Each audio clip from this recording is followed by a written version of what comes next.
And then the other thing you want to avoid is not focusing enough on the value that you add for other people or becoming someone that people want to follow. If you want to be an influencer, then that means you have to be a leader. And to be a leader means you have to focus on having the skills and the things that people want to follow.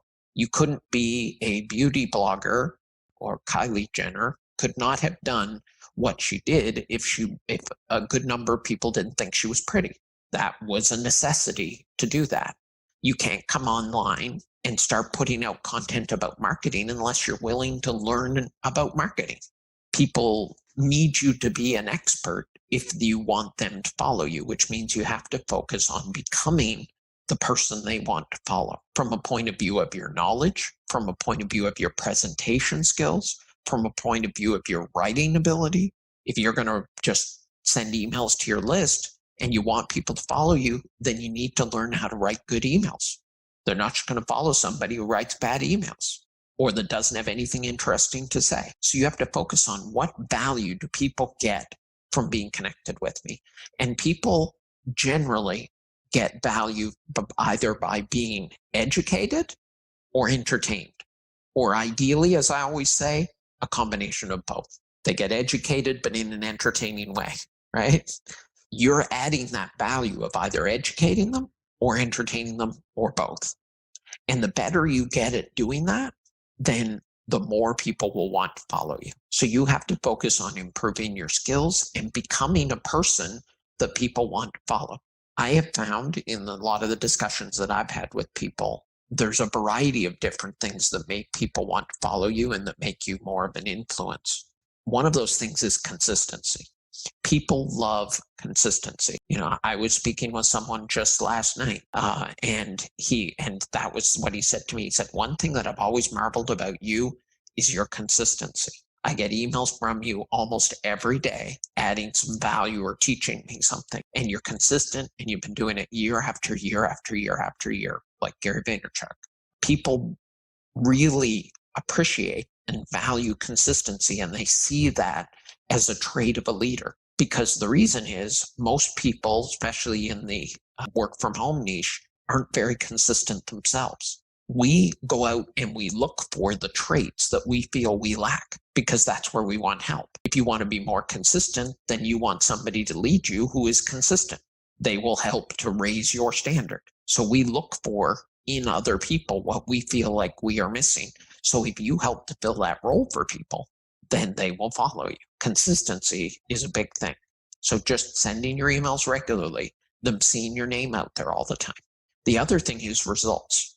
So if you can report that you've gotten great results, that will increase your influence and it will draw more people towards you because ultimately they want results and they don't want to follow somebody who isn't getting any results. They want to follow the person who's doing what they want to do, just like the consistency mentioned. If you're getting results, you want to be talking about it. If you find a lot of the big people, especially in the marketing world, talk a lot about, oh, gee, I was running this promotion and I made $100,000 last month. It sounds like it's a little braggy. And certainly there's a way to do it in a braggy way. And there's a way to do it in a not braggy way, right? And you figure that out in your message. When they see somebody who's successful, who's driving a nice car, living in a nice house, making good sales, getting results, getting signups for their list, emailing consistently, that makes you a leader, somebody who's a role model that they want to follow. And you have to become that person or they'll stop following you. And the other thing to remember is you want to be one of their top 5. We all subscribe to lists of probably hundreds of experts. I know I certainly do. But the reality is 95 out of 100 of them, I delete their emails without reading them. And the reason is I don't have time to read 100 emails. So I've got to do triage and I've got to decide which emails are important and which emails aren't. And I'll look at the subject lines, and occasionally somebody might have a subject line which is interesting enough to cause me to want to read it, even though I don't normally read their mail, because it's right on point with whatever the conversation that's going on in my head right now is. But then there's a group of people who I want to read every one of their emails, because they're the people who right now, based on where I am in my journey, are adding the most value for me.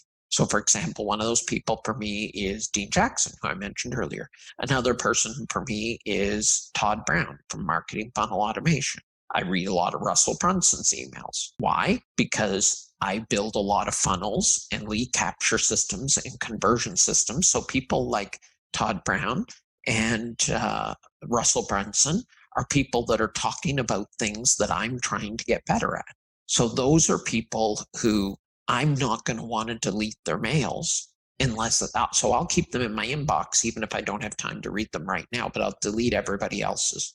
So your goal as an influencer is you want to be on the top 5 list of as many people as possible. You want as many of them to be resonating with your message that they would delete everybody else's, but keep yours.